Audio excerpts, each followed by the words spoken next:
The Curse of the Al-Khalidi House, Chapter 1.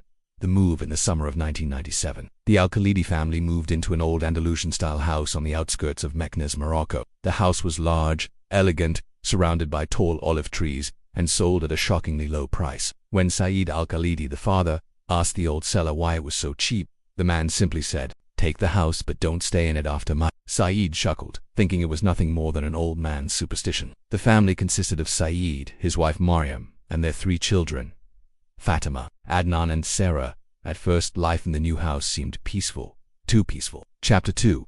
The Whispers. On the very first night, Fatima was awakened by a soft tapping at her bedroom door. Assuming it was Adnan playing a prank, she opened the door, but no one was there. She stood in the doorway, staring into the hallway. That's when she saw it. A shadowy figure darted across the end of the hall, vanishing into the darkness. The tapping returned the next night, only louder. Adnan screamed from his room. Every night she heard slow, heavy footsteps in the ceiling above her. "Mom, Fatima keeps opening and closing my door and laughing." But Fatima was in bed shivering, her blanket pulled tight around her. She turned to no one. She finished her prayer quickly, and when she looked down. Chapter 3. The Presence. She reached out to a local Ruqyah practitioner, Sheikh Abdel Samad, a calm man known for helping people with the unseen. Strange things began to escalate. Mariam noticed the kitchen utensils rearranged in odd ways. "Something lived here long before you, and it hasn't left." Saeed dismissed it as cats or rats until he heard it himself. But these weren't animal footsteps. They were boots you measured. "This is bound by sea black magic buried beneath your home. It was sealed, but your arrival broke it." One night, while Mariam was praying alone in the living room, she heard a soft giggle behind her. The prayer mat beneath her was soaked with cold water. Chapter 4.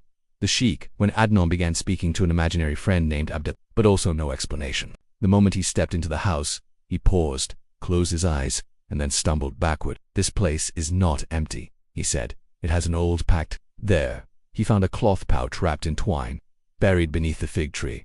"Is it jinn?" Saeed asked. The Sheikh nodded slowly, but not the kind you see in movies. No more whispers, no more screams. The family felt peace for the first time. A voice came from within Fatima's room wall, deep and inhuman. He began reciting Quran aloud, particularly Surah al-Baqarah. The moment he started, glass windows shattered one by one. A woman's scream echoed from within the walls. The voice faded. The shadows shrank. The house, finally, went silent. Chapter 5. The Attack. One night the family was awakened by Sarah's screams. They rushed into her room and saw something impossible. She was levitating, suspended in the air, then suddenly dropped back to her bed with a loud thud. They rushed her to the hospital. The doctors found no injury. Sheikh Abdel Samad returned, and for 3 straight days he read Quran, sprayed Ruqyah water, and dug into the backyard with permission. Inside, bones, hair, and a blood-stained parchment. The final night of Ruqyah was a war. The walls bled. Doors slammed on their own. "You are not welcome. Leave, or be destroyed." But the Sheikh pressed on, his voice louder, firmer, never pausing. Chapter 6. Did it end? Weeks passed without a single strange event.